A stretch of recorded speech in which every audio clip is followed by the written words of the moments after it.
आज आपण पाहणार आहोत क्रमगत संख्या असतील तर आता समजा तर यांच्यामध्ये कशा प्रकारे आन्सर येऊ शकते. म्हणजेच काय एखाद्या वेळेस आता यांच्या काही नंबर दिलेले आहेत लाईन मध्ये आणि समजा मध्येच एखादी संख्या नाही आहे तर काय आन्सर येऊ शकते. तर अनेक वेगवेगळ्या पद्धतीने आपल्याला याच्यावर विचार करावा लागतो की भागाकार असू शकतो, स्क्वेअरने असू शकतो, मायनस असू शकतो, प्लस असू शकतं किंवा मल्टिप्लिकेशन असू शकतं.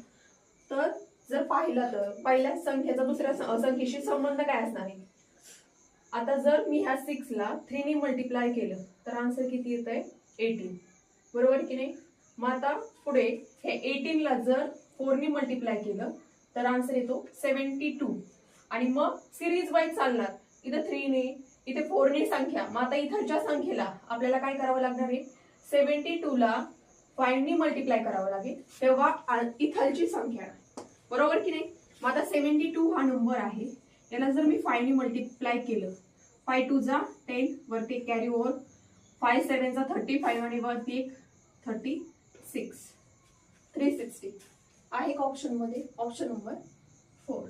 आता जर मी इथं 360 ही संख्या येते आन्सर 360 ला आपण कितीने मल्टिप्लाय केल्याच्या नंतर 6 ने मल्टिप्लाय केल्याच्या नंतर हा नंबर येतो, बरोबर की नाही. हे तुम्ही क्रॉस चेक पण करू शकता कशा प्रकारे येते.